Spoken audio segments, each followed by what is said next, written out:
Hi, Trisha. How are you? Hi, I'm good, and you?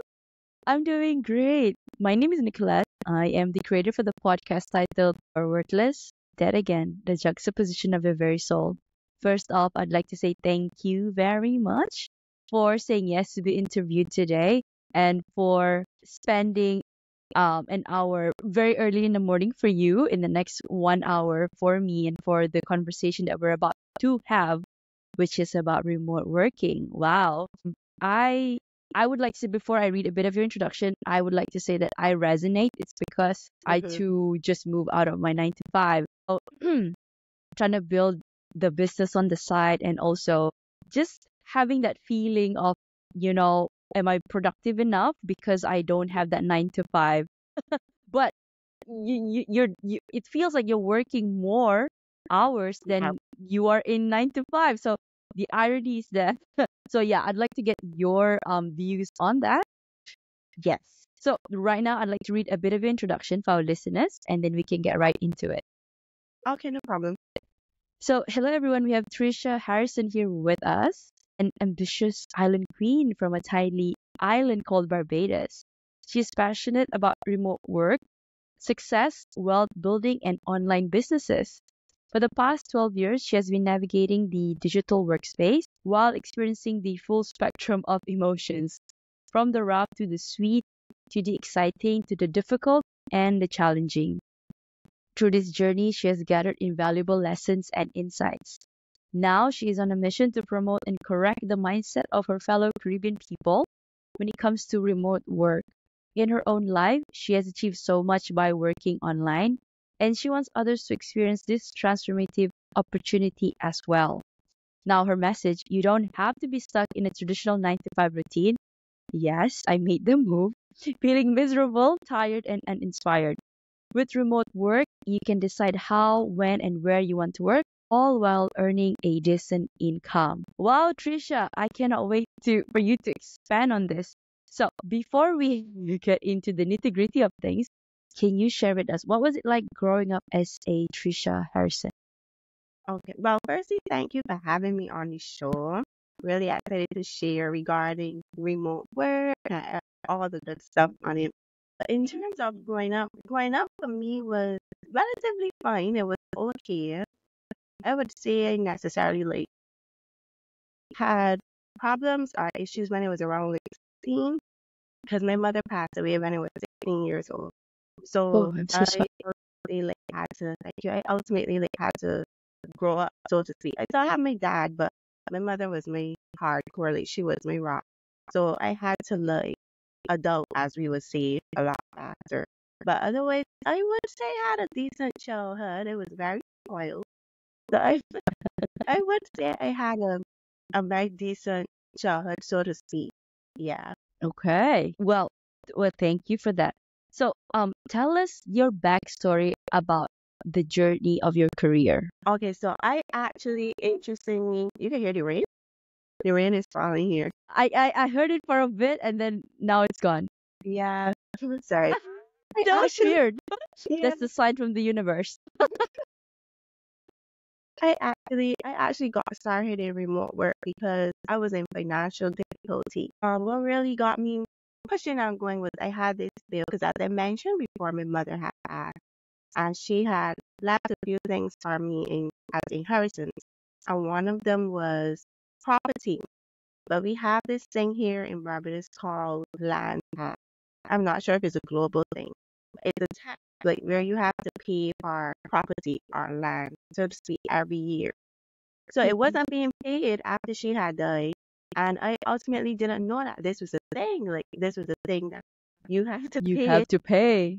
So it just kept the bill just there, and every year that passed, it just kept adding more for each year, and then it had interest and stuff like that. So I found out about the bill when it was around 2021, and it was well over $5,000. And at the time, the job I had, I was only working 6 hours, and I was working like $8 to $9 per hour. So it couldn't suffice my lifestyle then. But And not with having to pay the tax. Yeah, it could not do both. So I set out like looking for something else to do to get some more funds. Like, I needed some more funds to. The last thing I wanted was to lose this property because it was so dear to me. Yeah. So then I started looking for some jobs, like in-person jobs, but unfortunately those jobs weren't adding up with my current job because I was working a 10 to 4 sometimes. And then like I wasn't finding jobs that were available for the hours I were available. So then I turned to remote work. I started looking online and stuff like that. I was checking the newspapers and I saw an ad in our daily newspaper about remote work. So when I called the number that was on the ad and stuff, I had to go to this seminar and I went to the seminar. And the guy, he did his thing. He was very nice. He shared his stuff. And the platform that he mentioned to me, which was the first job board or remote platform I was introduced to, was Upwork. So Mm-hmm. me set up my profile and stuff like that. And then from there, I just went home and I tackled it all the time. I didn't get my first job till like probably like say 3 months in, and I started Upwork at like $5 per hour. But Mm-hmm. over the years, because I was on Upwork for years. Like Uh, I only left like working remotely was probably a side hustle thing for me for about 5 years. mm-hmm. And then the COVID had happened. That's what really turned like my shift to remote work all the time because it got really bad here in terms of job and paychecks and stuff started to get split in half and stuff like that or what's not. So that's what ultimately made me make the switch full time. But that's really how I got into it. I had a cause or purpose that I needed money. I needed financial breakthrough. It wasn't happening for me with an in-person job that I just ultimately seek online because I was always interested in tech.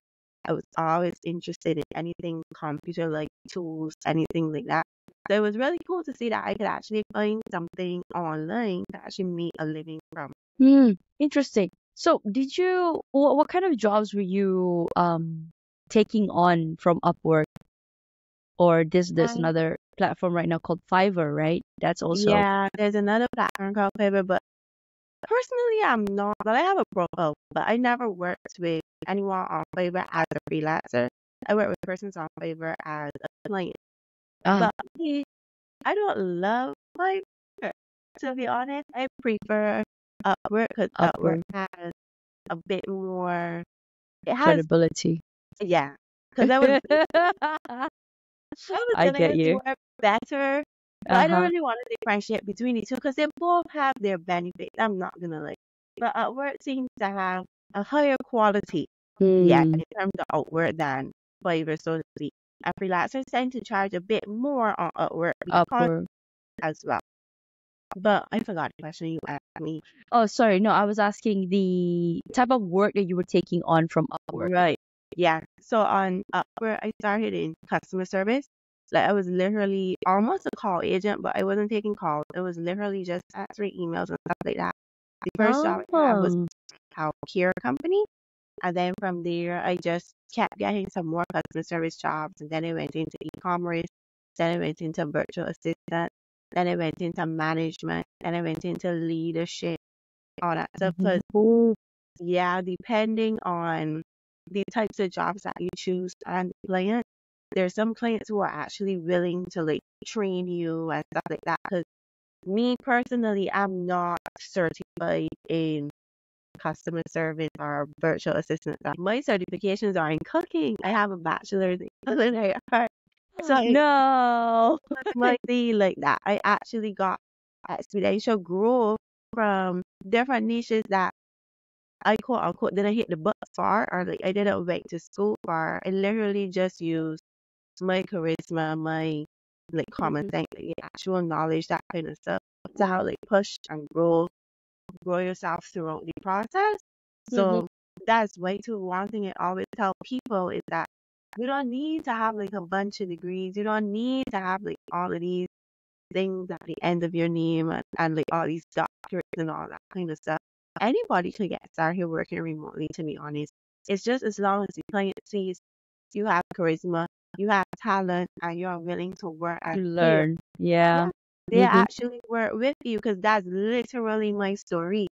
I Mm-hmm. did training throughout my process because of clients and because I ultimately wanted to, because I strongly believe in self-improvement and like, really networking, getting yourself out. I strongly believe in that. But I find a lot of persons tend to dismiss it because they're like, oh, I need to have all this Like a touch. proper one, Yeah, like, a you stable. Mhm. feel like you just need to be comfortable, starting small and claiming your way up. And I honestly see no problem in that because then you have a success story, you have Yeah, experience to share, you will yeah. ultimately become more relatable as opposed Mm-hmm. to getting plunged into a position. Because there are persons who are certified in many different areas, but still can't completely work as someone who's trainable. And I see that a lot. So like, yeah, it's fine to have like all your degrees and stuff, especially if it's something that you're really interested in and like. But I don't think that person should allow that to deter them from starting or doing anything. Trying something new. Yeah, with their own time, right? Yeah. Do you have plans to use your culinary degree? Me being Oh, not curious. anymore. No, I use it at home because when Oh, I started all my, okay, that's to good. be honest, I was working at the shop.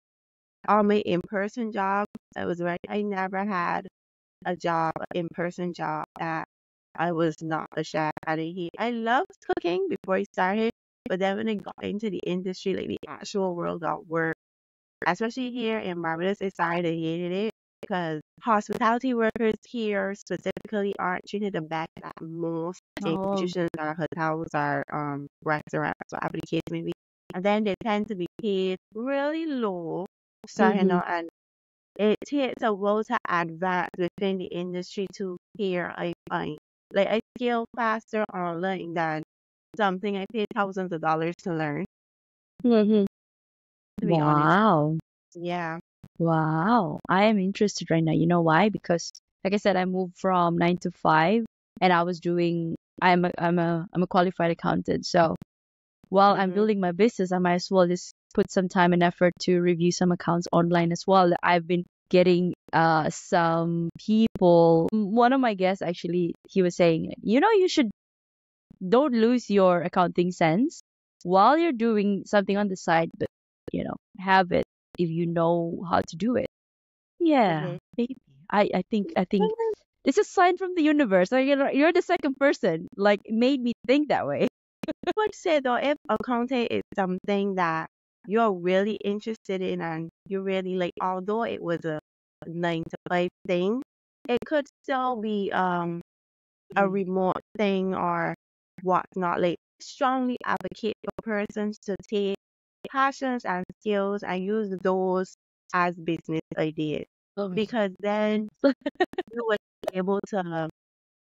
you will be able to enjoy your business, so to speak, rather that's than right. because most of the times when you're doing a 9 to 5, even if it's something that you like doing, there's still some moments like when you get to go, you still Mm-hmm. having this anxiety or like you don't Yeah. know or I like don't feel like going today. right. So like I find when you choose something to work on for your business or your business idea and something that you're really passionate about or you always had an interest in or even if it's a natural skill, persons tend to excel and skill a lot faster and better. Like they really strategize and stuff and think about things. They know something they actually their brain enjoys churning about it. So it just Mm-hmm. naturally comes easier. So I would say if you really still down for accounting, you could offer it. Like you could offer it Right? different ways. Like you don't have to trade time for money, like I do a service or whatnot. You could find some way to incorporate digital products or anything like that as well too. It doesn't have to be, oh well, I find a client and this client wants me to balance their books and whatnot. You could be the next SaaS app developer or something that you have this brilliant idea and you decide to turn it into an app and sell that product.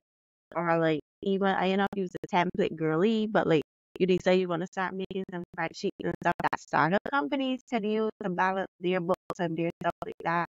Like Mm. You could handle Yeah. a lot of Actually, that, different angles. yeah. Oh, yes. Because yeah, those things I've gone through making those templates before, and also I am very familiar with those templates, Mm-hmm. and I can actually share it, And offer my service there.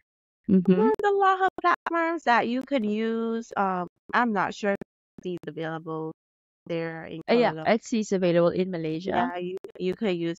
So you could even build your own website. There's this tool I love to recommend as well called Payhip.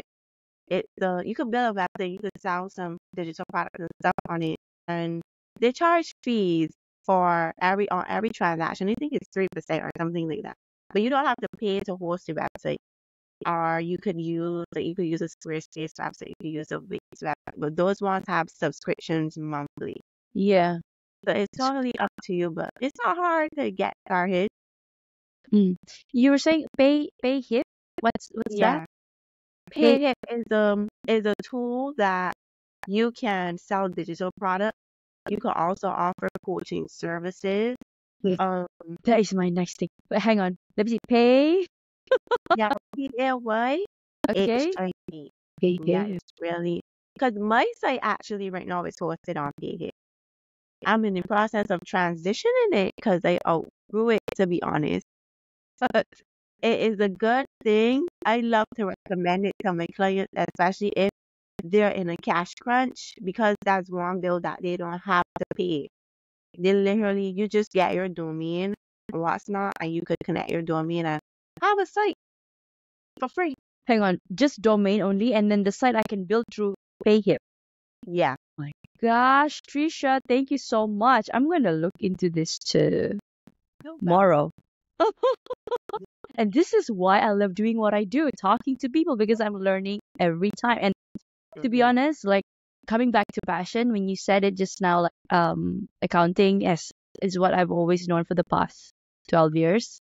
Mm-hmm. And now because I love just talking to people, and I've always wanted to hear what people have to say after because a bit of my story. So from 9 to 5, I thought that this is corporate is no longer. I don't right now at the moment. I don't know. Maybe 10 years from now, who knows?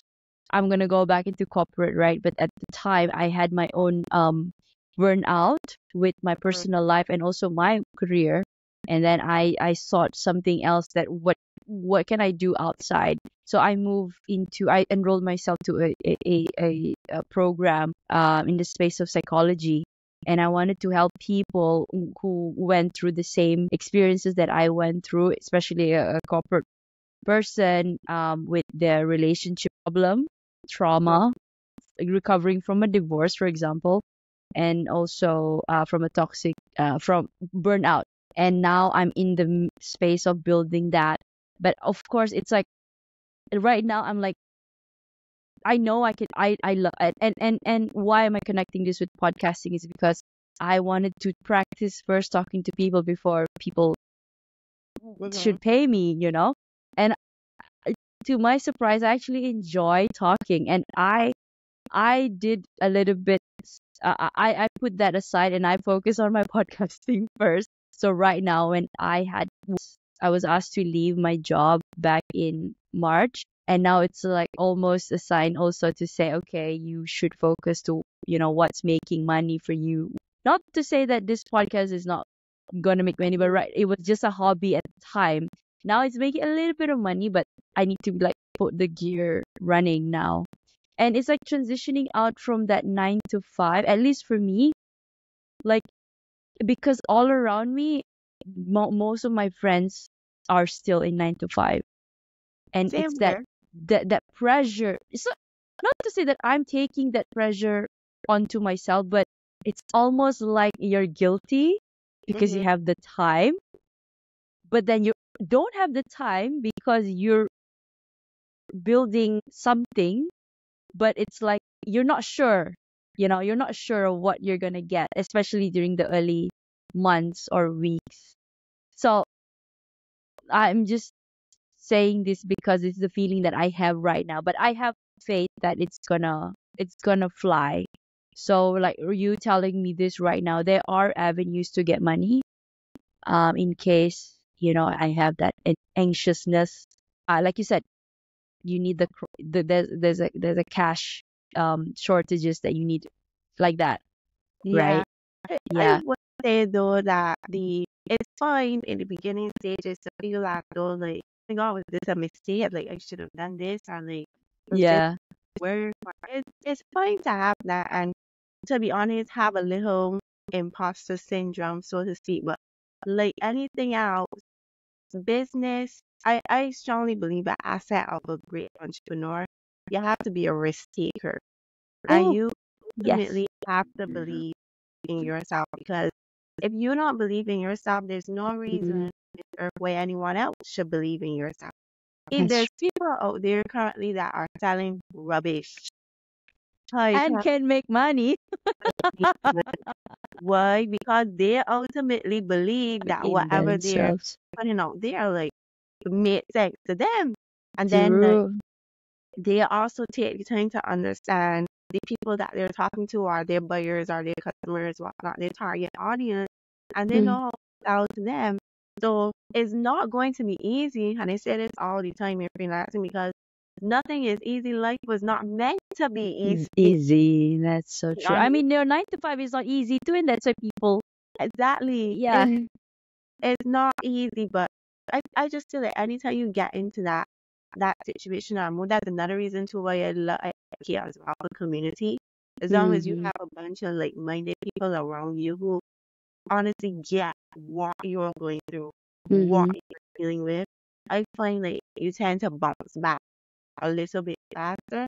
And Mm-hmm. that's why it took me so long, to be honest, to grow and like really see the benefits of remote work, because I felt like fish out of water, because here, like, remote work is such a bad word.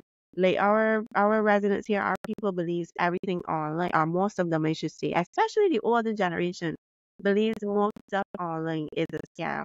So I remember like many times I would say I have a conversation with my grandmother, and she would never understand what it is that I do, or like she would say things like, you best be careful, you need to be careful. Like Yeah. stuff like, and I just came to the realization that she just doesn't understand that she's stuck in that mindset from Yeah. years ago. I mean, like, Mm-hmm. there is fraud that happens on the internet, but fraud happens in person too. Like, That's true. it's Again. Mm-hmm. mhm. It's That really just a mindset.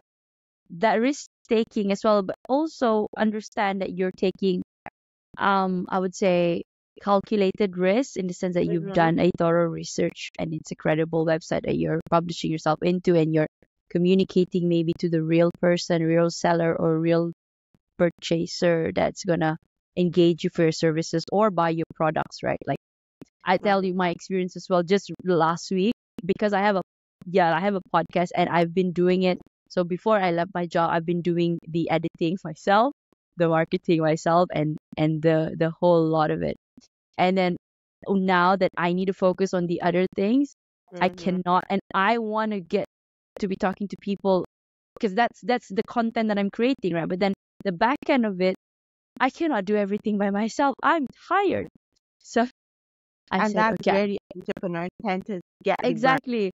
They want to take everything because they don't trust people. So what I did was I was like, okay, there's one person, a few people actually came over, and then people from Asia saying that, um, "M- m- ma'am, your websites, your videos are good on YouTube, but then we can see that your SEOs are not good. That's why it's not gaining the right uh, engagement or reach." Mm-hmm. And I'm like, okay. At first, I was like, for 10 months. I'm like, no, it's okay. It's a passion project. So it was like trickling. The subscribers were like trickling, and then I finally I threw in the towel and I reached out to one based on the followers or also the highlights on the work that they've done before. So I reached out. The the suspicions that I made sure that I called them, set a call, Zoom meeting, and then of course when you do that, when they're about to get access to your Instagram, they need your password and your username. So there's Mm-hmm. all TP being sent to my number, and I was like, what is this for? What is this for? I said, ma'am, you need to let me so that I can access it from their side. Why do you need it for? I was so resistant. And then only I just hired them, I think last week. Actually, until 2 days after 3 days, I can see my followers started to grow. Like from just not even 100 to a few hundreds now. Like, I mean, organically because they're Yeah. fixing the SEO and whatnot. And I'm like, Nicolette, you have some serious trust issues.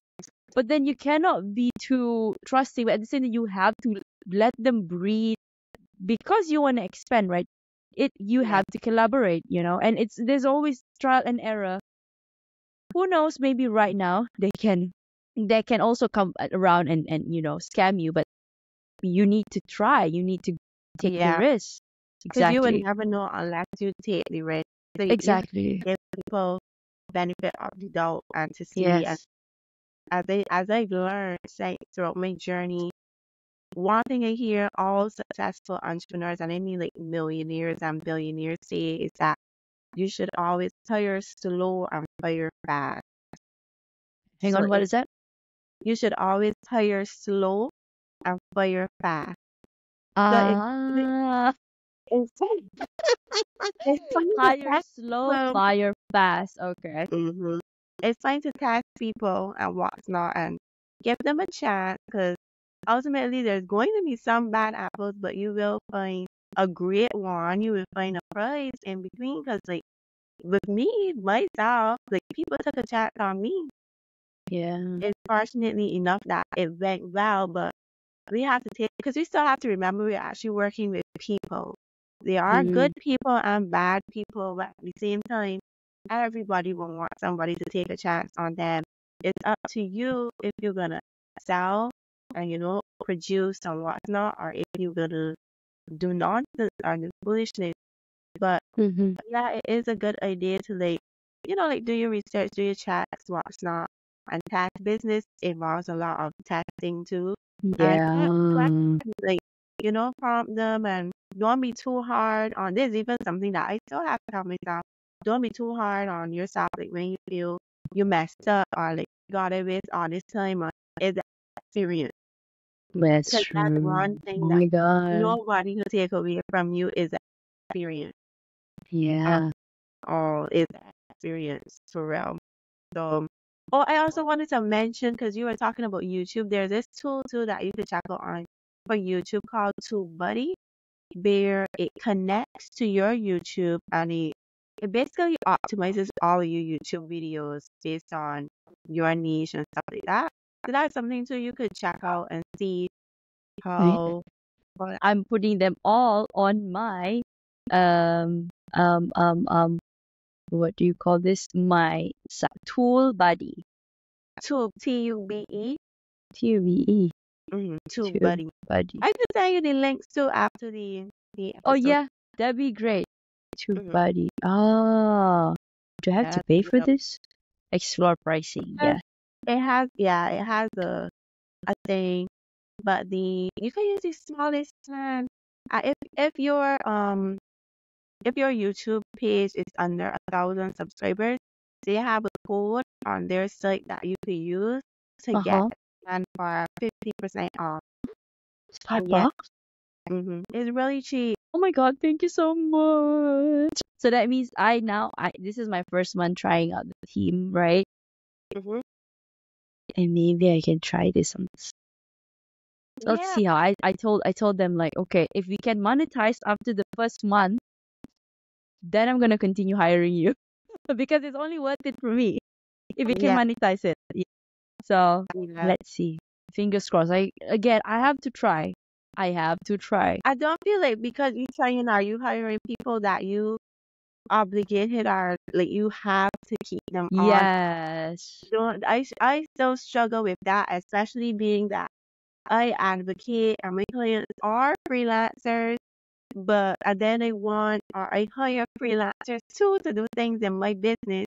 So I Yeah. tend to get like real emotional about it, but I Totally then get it. have to go back and like separate business from personal and what's not. And Mhm. if it's not working for you, like just cut it off because then you're gonna end up wasting time, money, and resources. Mm-hmm. Mm-hmm. Oh, thank you. Thank you for that, Trisha. Yeah. Wow. Okay, I think I had some questions, but it's like we did touch everything. But then maybe we give a little bit of structure to our listeners. How to get started with remote working through freelancing? Like if you have a steps, you have some steps. Okay, so it really depends. I would say, well, the platforms depend on your location because some platforms, like for example, in the Caribbean, the reason why I encourage persons to use Upwork and Fiverr is because we don't have difficulties receiving funds from those platforms. But like Ah. if we were to go to we work remotely Oh or yeah, we were. yeah, any of those other job boards or platforms, anything like that, we wouldn't be able to get our funds and withdraw them because I don't know about all the Caribbean countries, but for sure Barbados is still kind of considered like a third world country because Stripe doesn't even work here. You can't have a Stripe account for my business. Like, so we still have some limitations. So that's why, like, for persons within the Caribbean, I would advocate for those kinds of platforms and building an online presence so you can still market yourself through your socials. But other than that, I would say to get started, you need to think about a skill or a passion or an interest that you have, something that gives you or brings joy when you think about it, when you do it, what's not. And then start to look into ways that you could offer this joy or passion as a service or a product. And then from there, further dig into the niche and see or the industry and see what positions are was on the net or the web currently that persons are offering. So for example, let's use you as a case study. You're into like finance and stuff, and you like Mm-hmm. accounting. So Mm-hmm. finance is like your passion. And then the niche or industry would be accounting. And then digging into that to find something that you like that you could offer would be like either services, as in like you set up packages and you tell a person, well, you're gonna do ABC, XYZ for them month to month or whatever. Or you could do product like I was mentioning before, where you would do the digital products and do like some templates and that kind of stuff, and like go from there and sell those. So that would be the first step. And then after that, you need to start to position yourself and look for platforms that make sense. Because, for example, if you're a creative, like you do graphics and stuff like that, you can use Behance because there's some platforms that are specifically for creatives, like specifically for graphic designers. And if Behance. Behance. Okay, Behance. Okay. so, it would be good to leverage platforms that have creators that are in your niche. Yes, there will be competition, but as I love to say, no market. I don't believe that no market is oversaturated because there's Exactly. only one you, and there's only one Mm-hmm. that can produce the output and the personal Yes. experience that you have and that you can give. Because services, even product-based businesses, business is not only about the product. Yes. Like you have to have a It's the personal, connection yes, with you the have to have personal connection there for persons to resonate with you. And Mm-hmm. get, because first, most people buy with emotions. Some Oh people buy yeah. by statistics, but most Yeah. buy by emotions. Emotions always wins over logic. Mhm. For me, I'm an emotional being. Same. I'm an emotional being myself. So like, those are things then that you can turn and like start to think about and think through. And ultimately, everything is not going to come like as you sit down in this first brainstorming session and expect everything to just start coming down from God and you just waiting. As you start to do your research, it's gonna come. The more you're going to whatever it is you enter, you're gonna discover. Like me personally, I still make a lot of changes in my business because the more I work with people, I figure out things that they have a problem with or like that is a pain point that I didn't consider as a pain point because I honestly was using myself as a case study. But Mm-hmm. then I was forced to realize that everyone isn't having the same problems that I have. As you Or have, yeah. everyone doesn't also have the same intellect that I have. So like things to me Mm. would be, oh my God, so obvious. I don't understand how you would not know this. To somebody else could be like, oh my God, this is Uh, so new. I don't know what to. yeah, that is so true. Yeah, Oh my God, sure. I have so many ideas. Let me see. so those are things No. really Oh, to oh. consider. I have so many ideas in my head right now. It's just that I am one person. So I would I need encourage you to start I, journaling. I would, as saying, and I don't really like to use my phone. I have a million things in here in my notes, but you I and me both. actually forget to go back to them sometimes. I would advise to you to buy a book. Like just it could be any book. It could be literally an exercise book. But as things come to your mind, just write them. And like even Mm-hmm. if you schedule within 3 months or something like that, to just go back Yeah, and reference the stuff that you wrote over the past 3 months within the book, I just got to it. see just what you was thinking of. I hope you never like experiences or stuff happen throughout your business Yeah. or your life within those past 3 months. It now made an idea that you have written down make sense because I develop product, I develop business idea. Like I have so much stuff on the Oh my God. board of my business that isn't necessarily public as yet. That I Right. know, God, this will be amazing. But just that you're waiting for the right time to introduce it. Yes. So like when the time comes around and you feel that you want to launch something new or you feel like you want to do something different, you will already have a pool of ideas and brainstorming wouldn't necessarily have to become mature. Because as things come to you as you go about, because I don't know about you, but sometimes like even I would be in the supermarket and I would literally be buying groceries and Mm-hmm. ideas will come to my mind. Like things will come to my mind in some of the weirdest places. And well, I always tell my client that to shut stuff up from short-term memory loss because I just think. But by the time I get back home, I wouldn't remember whatever it was or this good prompt that just come to me in the supermarket. So like having a good book, or if I don't have my book and I have to use the notes, then I will gotta remind myself to take it out to the To notes. take it from and then write it down. It's really good for brainstorming. To be honest, it really, really, really helps. It Mm-hmm. really helps. I forget what we were talking about before I Oh my went. gosh. Oh my gosh. Our listeners are like, these two people. I hope they're also taking down the notes right now. I love it. Wow. Yeah. Hmm. I have But already then written from some. there, after you go through that development phase, so to speak, of thinking like what you want to do and what you could possibly offer. Because remember what you think about or you come up with or you write down at this stage. It's not set in stone. It has to go this exact way. Because as I said, as you start to build out stuff and go through stuff, your trajectory might change and you might find different ways to make it work better, which is fine. And Mhm. just remember to continue testing. But from there, then as I was saying earlier, I would look for different platforms that I could utilize that would make sense within my niche. So like how I was mentioning the CMB hat, if it was into graphics or creativity or anything like that, I would leverage Upwork. I love Upwork. You could do Fiverr if you want. About any Mhm. other platforms, if you have platforms within your country that seem to be a hot topic and what you're offering makes sense on that platform, then Mhm. offer it there. And then start to build out yourself as a personal brand and like your business and what's like depending on the niche, choose a platform, a social media platform, and make that platform your primary platform. So for example, I have a client and Mhm. she's into virtual assistant, but she only targets CEOs and executives.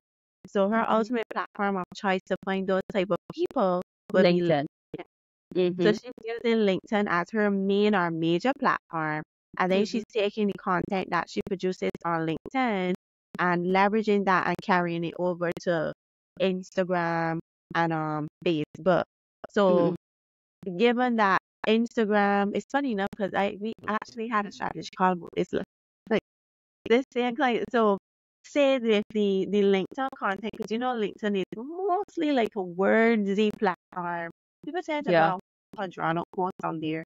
So we were saying like she could take those LinkedIn posts and take it and make it into a summarized version of the LinkedIn post into Instagram caption, and then do like a branded photo or something for Instagram, saying Instagram is a photo-based platform, and then Mm-hmm. have a caption and drive those persons over to LinkedIn. So she could do something like she could share text. The image could be tip of the day or something like that. Just text and it's branded with her logo on her color. She could share a brief synopsis of the tip as the Instagram caption and like do a call to action, asking people to comment, tip or something like that, and that will lead them into her inbox. And then she could use another tool down there that when they comment this, they will get the link to go back over to her LinkedIn now. So she'll be channeling traffic now from Instagram over to LinkedIn automatically by using text. And then it will bring more people onto her LinkedIn and her post will start to get more impressions and that kind of stuff. So she will basically be leveraging all of her social media within one go and using like one post.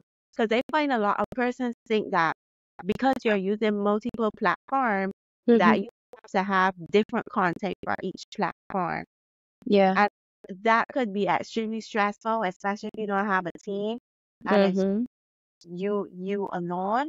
If you Yes. find a way to make your content work across each platform, it will really reduce the stress or the burnout, to be honest. It really, really, really would. And that's coming from someone that hates content creation. I hate content creation, so I personally too have to find ways to like make it work for me. Because Instagram operates totally different to LinkedIn, but Yeah. ultimately I'll be talking about the same things across all of the platforms. So why not like have a post idea and then this post idea that it will work for each different platform. Just like TikTok. So if she was using TikTok, she could do a reel then of her doing a talking head video, and Mm-hmm. she literally just talking out the tip. People seeing her stuff as opposed to reading the text like on LinkedIn. And it will be the same tip that she shared on LinkedIn through text. She shared on Instagram through an image where she reverted the person back to LinkedIn to see the full work right up on the text. And then on TikTok, I have a little more personal connection because she actually talking to the people could see her talking, made this video on WhatsApp, and she could still read the persons from there back to her main primary platform, LinkedIn as well. So it's honestly just like finding ways to make things a little more easier for you to make things a little more, balanced and stuff like that because it could get really time consuming, especially if you are a one man shop. It's just you Yes. and like, Yeah. and I honestly don't see anything wrong with being a one man shop, but eventually in order to scale you're gonna have to start to outsource. But Mm-hmm. I don't advise that until like you're there, that you could afford it financially or if it's ultimately needed. And ultimately needed for me would be if it's something that you really hate doing, because I don't believe anybody should be doing anything they don't like doing because 9 out of 10 times you're not going to put the amount of required effort in it and then the output is going to be poor. So instead of really documenting your business and affecting your business in a negative way because you're doing something that you really don't enjoy doing, try to see how you can allocate funds to, get somebody that actually likes doing this thing and will do it 10 times way better than you. Mm-hmm. Hmm. You've given me so many ideas. I am just writing down right now. Gosh, thank you so much. Trisha, what is next for you? Well, I have I have so many things on my list, but I enjoy being an entrepreneur and I have a list of different business ideas that I want to get started with and what's not. So I would say next is to continue to scale the remote catalyst and really focusing on building my membership this time because I'm trying to move away from so many one-to-ones and build a community around remote work and like, helping each other and networking because I really want to open up a community where persons could come and network and like collaborate with one another because I'm really enjoying networking. networking really helps you scale more as opposed to education or degree. If Yeah. someone sees and talks to you and they really like your vibe and what's not, they're more willing to listen and give you a chance. So I would say that my big net is that my community become full-fledged and flamboyant and amazing and like, it's global and we have tons of people just coming in and that kind of stuff. And just getting like remote work out there more, like helping more people see it's okay to work on one that you make legitimate real money. You're not scamming the money. Like just to change That's the true. trajectory, specifically within my country, to just change the trajectory of what people are thinking or seeing about remote work and just advocating for it a bit more at online businesses. God, you saved my life today. Thank you so much. I might just turn my life around with this. I've written so many already. Awesome. Trisha, I am going to ask you a self-worth question because my podcast talks a lot about self-worth. So Hmm. the question for you, what role do societal actions and external validation play in shaping our self-worth? How can we break free from these influences and find our intrinsic value? Well, I on that question, that ultimately is a tricky one because as humans, whether we come on up to it or we joke about it, we tend to really be bothered about other people's opinions or what they think Mm, or say about us. But it has to start with you. Like you have to accept who you are, what you have to offer, what you can give, and just go from there. So I believe in affirmations. Like, I will walk around the halls and I will say things like, "Tomorrow I will wake up and be a billionaire," or like I would say, I say some strange things sometimes, like things that I know, like statistically, the book is showing that tomorrow I can be a millionaire, but I procrastinate to come into my life. I procrastinate to happen, and I know once I believe it, it's ultimately going to happen. Like things can start to working in my favor and whatnot, and it's ultimately going to happen. So in terms of self-worth and like society and that kinds of stuff, I would say I just try to keep myself level headed.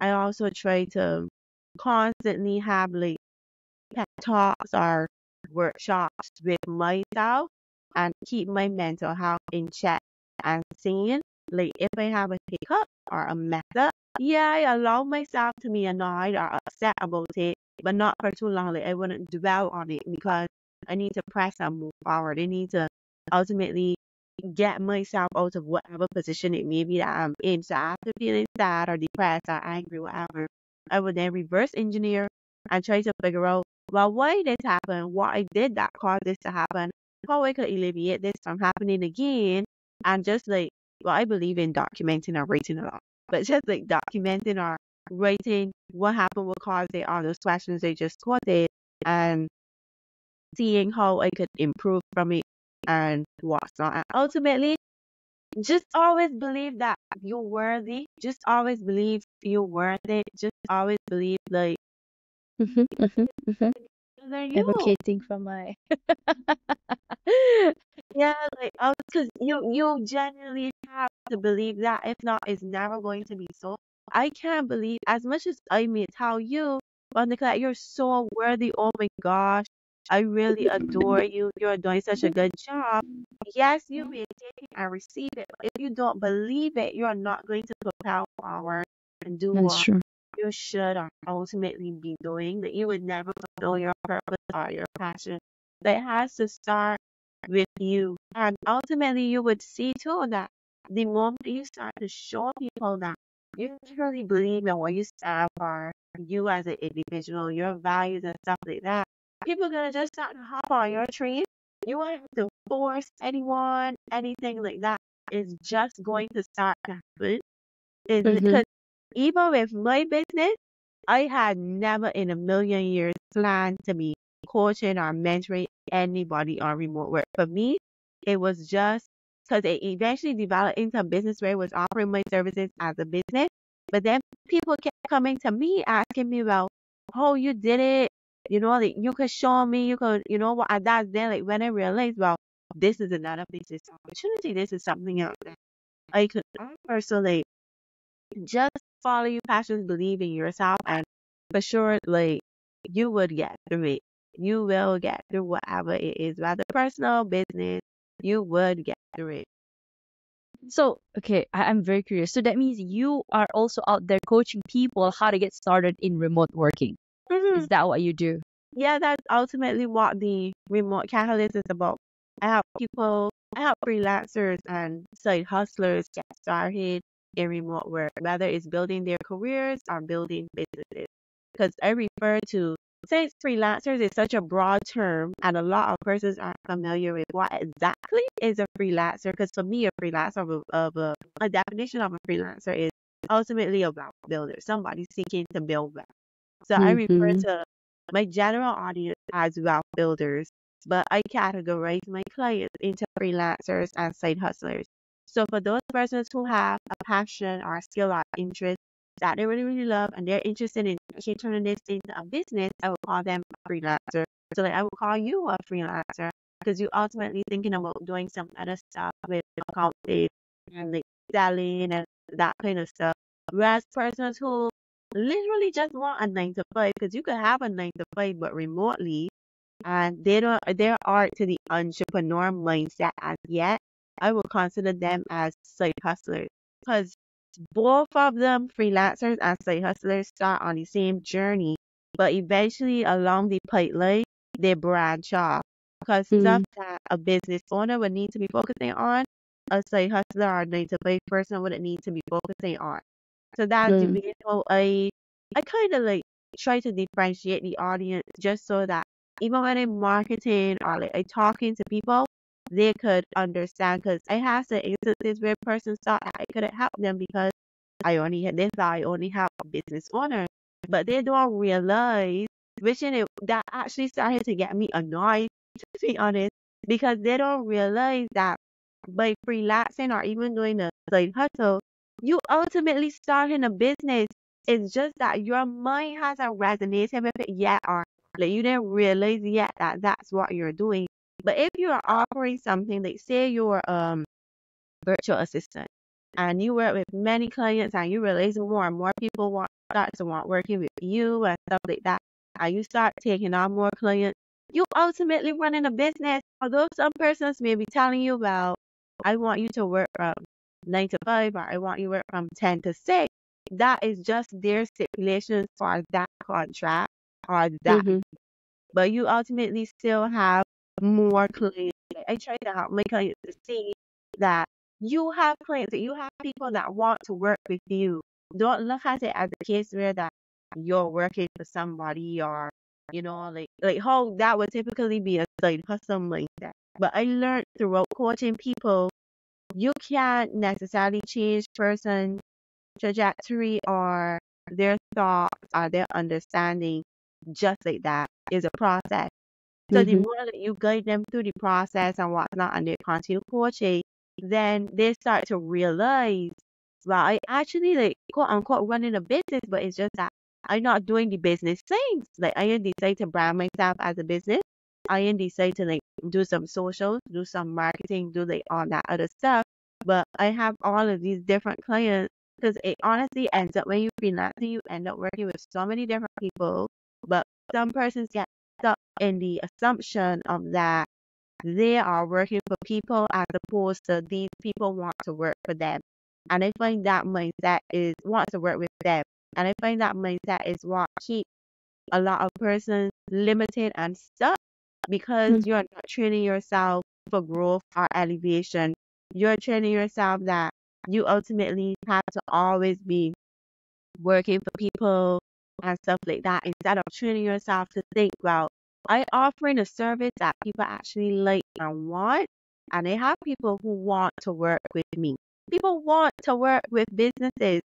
So Mm-hmm. it's honestly up to you, like what you force yourself to believe or that you believe.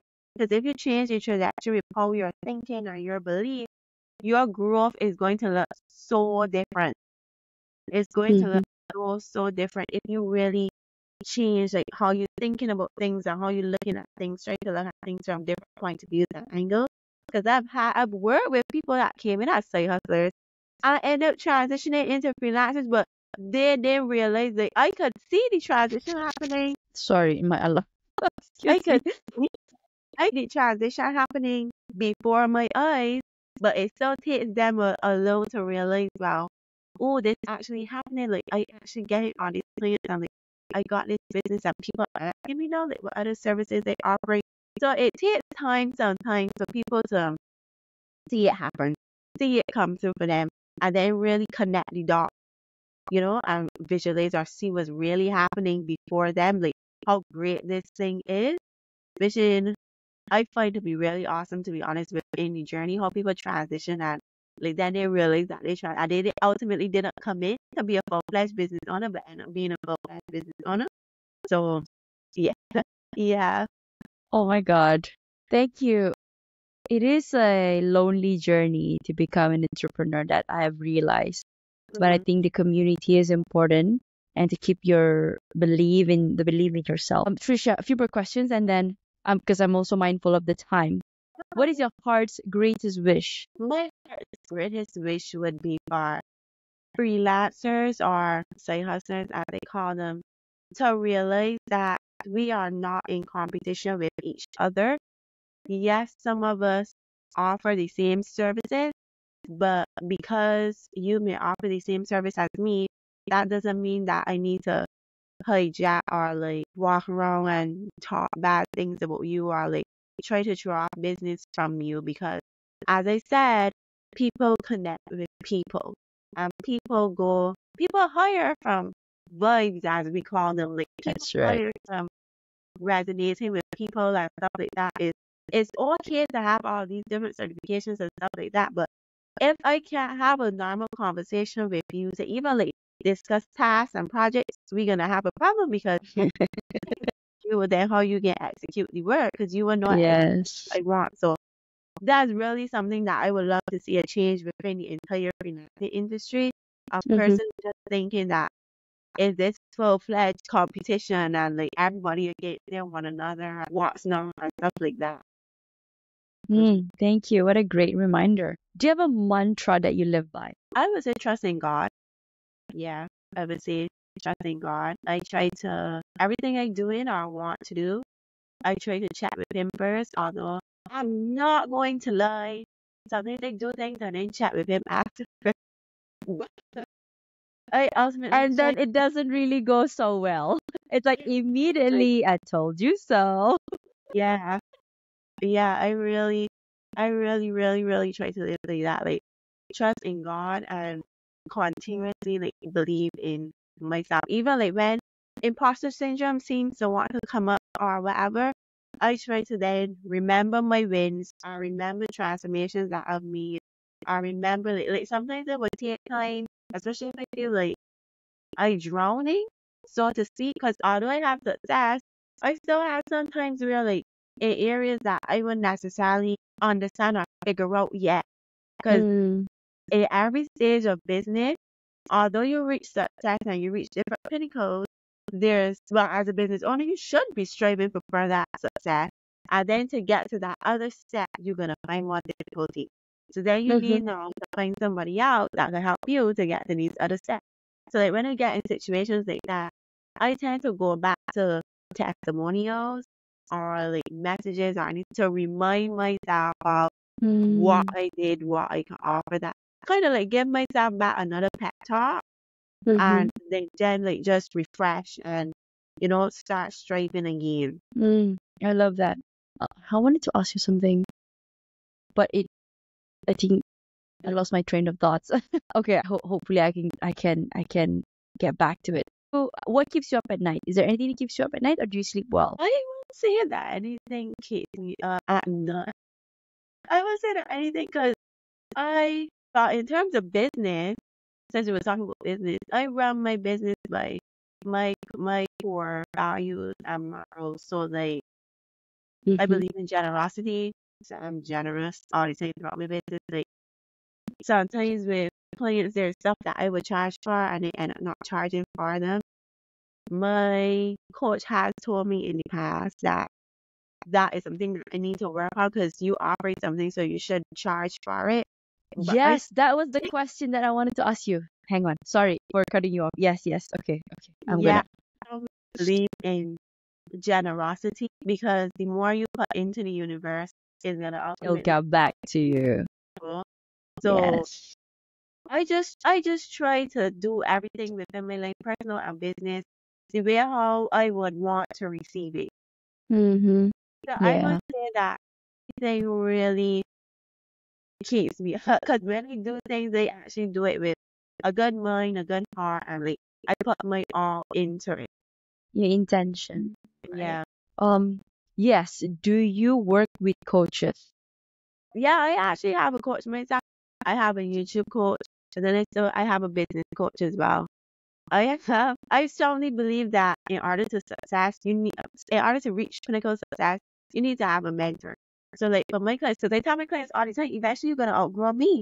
I don't know if when you get to another stage, like if I already offering that service or that level of support that you need within my business, so then yeah, we will continue working together. But ultimately, eventually, you're gonna outgrow your coach because that's what you're paying a coach or a mentor for a transformation. So when you reach that transformation, if that person can't help you with the next step or the next transformation that you're seeking, but then you need to look for somebody else. Because people, well, I believe that good coaches coach off of knowledge, yes, expertise, yes, but also experiences. Because how could you, this is my opinion, how could you help someone on something or a topic matter if you haven't necessarily went through it or experienced it? Because it's okay for somebody to tell you a situation or tell you, well, these things work like ABC, XYZ. But people don't understand that there's emotions and feelings and everything that we do because we're emotional beings. So Mm-hmm. when that person gets to that point where they need support, because trust and belief throughout any journey, you're going to need support.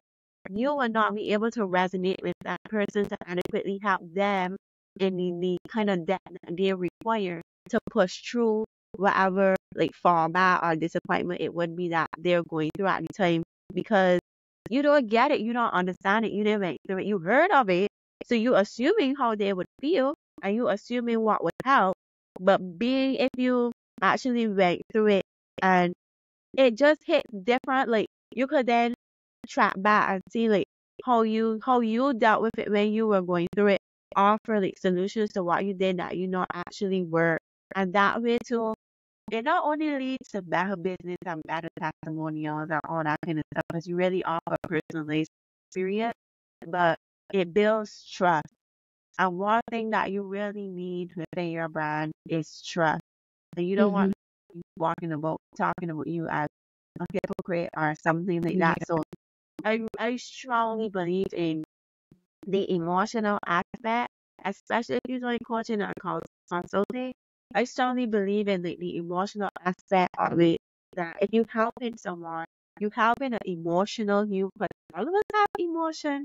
We express them differently, but Mm-hmm. you're still gonna need to resonate with that side of the spectrum as well. Yeah. Wow. Wow. You actually gave me a lot of clarity today. Thank you for that, Trisha.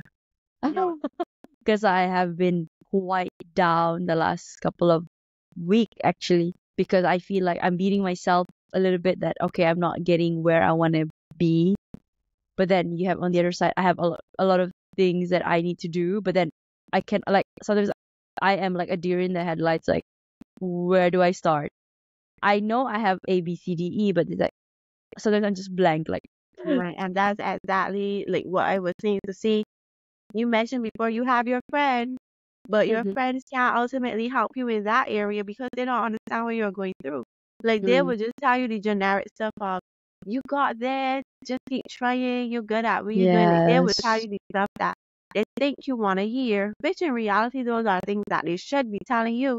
But realistically speaking, it's still not going to pull you out of the hole that you feel like you're in. That's why I really like pushing the community aspect and whatnot. Because having a bunch of people that either went through or going through what you're going through really, really, really helps.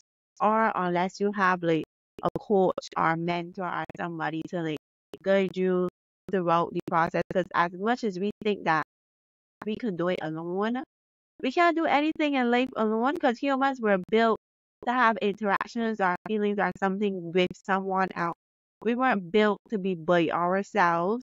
We were Mm-hmm. always built to have someone else like there, whether it's to talk to, whether it's to share emotions, whether it's just like to bounce ideas back and forth from. If everyone had to live isolated a year, some people might even kill themselves. Some people Yes. like, are mentally disoriented. Like so much different things can happen because we weren't built like that. We were built to like have conversations, Connect. topics, Mm-hmm. right? Connect, that kind of stuff. So yeah, it's really easy to like go down in that, like start to doubt yourself and like, I could really do this and what's that. And that's where the encouragement, the community, the mentor, that's where that kind of stuff like comes into play. Because you can even have a strategy and you're working out the strategy, it may not work, which is fine, which is expected because everything don't always go to plan. But then now you may start to get really defeated. You know, Mm-hmm. run out to like share this turmoil with or bounce this idea off on to hear what they have to say. Because just like this conversation we're having, from you talking to me, you got a few insights. You got Mm-hmm.